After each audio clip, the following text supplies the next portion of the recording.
Greetings, elders and sisters from the Blackfoot East Stake of Zion.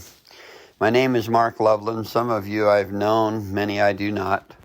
I've been asked to send our love in written form and let you know that our prayers are with you as you serve around the world sharing this important message.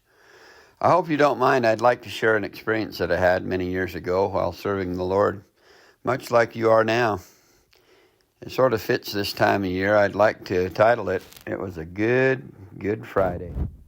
I served in the Philadelphia, Pennsylvania mission. Kutztown, PA is about 15 miles northeast of Reading, about halfway to Allentown. There's a small university there. We had a car and decided to try to spread the word to some kids about our same age. It came as no surprise going to and from Reading. Occasionally you'd come across the horse and buggy, the Amish, much of the rural area being owned and farmed by the Amish folks. One day while tracking out in the country, a welcome reprieve from the congestion of the city, we entered the yard of an Amish family. The man of the house, Melvin, had politely declined our request to share a message with his family about our faith. I braved up and asked him for another favor. I told him I was from a farm back in Idaho and wondered if on our day off we could come and do a little manual labor, break a sweat. I told him I knew how to fix fence and do most ordinary farm jobs. He fit the mold of the ordinary Amish. Full beard, flat top hat, white shirt with suspenders, plain black polyester pants, plain black lace-up boots. His face was weather-checked, hands made for using. He sort of tipped his hat back, suspicious of our intent, but decided to give us a shot anyway. He worked a job in town to supplement grocery bill and said after work he'd check on us. He showed us the barbed wire fence that needed some repairs and the barn with pitchforks and a wheelbarrow. They'd come in handy to clean the stalls in the barn. I was a little surprised that the barn was going to be a legitimate job, plenty of material. My companion, Elder Felt, was from Manassas, Virginia, just outside of D.C. He wasn't too far from home, relatively speaking. He hadn't seen a whole lot of horse manure where he'd come from, but he was game for our little project. We came back on P-Day with new pairs of gloves and excited for the day.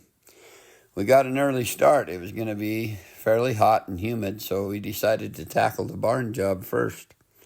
About halfway through the cleaning, some of Melvin's children started to appear around the barn. I don't recall how many, but a bunch of them. After a bit, his wife sent the kids out to the barn with a pitcher of water and a plate of homemade cream-filled donuts, shaped like maple bars without the maple, with this cream that was inside. Wow, delicious. Hot off the press. They were melt in your mouth, amazing. Just saying. The kids were fascinated by the weird foreigners and watched us from a distance, hanging from the rafters here and there. In time, they warmed up to us as we joked and teased one another. They were speaking a mix of English and Pennsylvania Dutch. Cute as heck. I do remember their youngest daughter's name was Dorcas, which I thought was kind of entertaining. Apparently after a Bible name somewhere. Probably about the age of 3 or so. Super cute kids. I couldn't help but think, what an awesome place to grow up.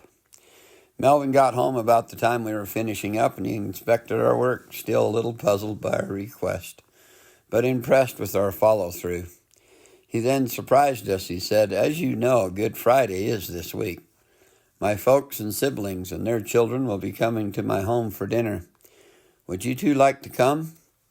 Wow, we'd hit the mother lode. When we arrived, we found out some of the different rules in the Amish Mennonite culture. Some of Melvin's siblings were Mennonite, and they showed up in black cars. No chrome, no white walls, plain Janes. We ate in shifts, men first, women and children next, about 10 to 15 around the table. You can imagine the food, off the charts, out of this world, ate like kings. Melvin's dad sat at the head of the table. He was the boss, and when the men finished eating, he invited us into the parlor to tell what we do and share a message if we'd like. We gave them our first discussion. They listened intently, asking questions as we went along. I kept thinking, what an opportunity and a blessing. It was one of those times when you think a guy ought to take a snapshot to remember the moment. When two inadequate, snot-nosed kids shared an important message with such a group of nice people. Short version, they were very hospitable, and no one left their flock to join ours. We became good friends with Melvin, and one day I stretched the rules a bit. I think it says somewhere in the rules missionaries aren't supposed to ride horses. Well, I didn't see anything about driving a buggy, though. Melvin let me take his horse and buggy for a spin down the road and back. Then one day in Kutztown, we were having lunch at a pizza place, and he was trotting by and recognized our car. He pulled in, tied up, and had a slice of pizza with us. To tell you the truth, when Melvin said, "As you know, it's Good Friday this week," I really hadn't noticed. There's been many a Good Friday come and go before and since that I've let pass and never given it a second thought. Sort of comical with a glimpse of tragic. Here's a message claiming to spread the gospel of Jesus Christ and not stopping long enough to commemorate Good Friday and its significance. Yesterday, when I remembered it was Good Friday coming up, I couldn't help but feel gratitude for the good people I spent it with years ago, along with their example of what ought to happen on that day. Stop and think and recognize the significance of a Savior that changed the course of all mankind, yours and mine, on that consequential day. Just a couple of quick takeaways that this experience taught me. One of the few talents I had acquired in my first 19 years of life, shoveling manure and fixing fence, became a way of sharing the gospel. Many of you have been blessed with experiences that will enable you to share the gospel using your acquired talents. Do it. When you have these wonderful experiences, write them down. Don't be shy about testifying of the Lord's hand in your life as they occur. You're on the front lines in this battle, so don't be surprised when the general shows up in significant ways.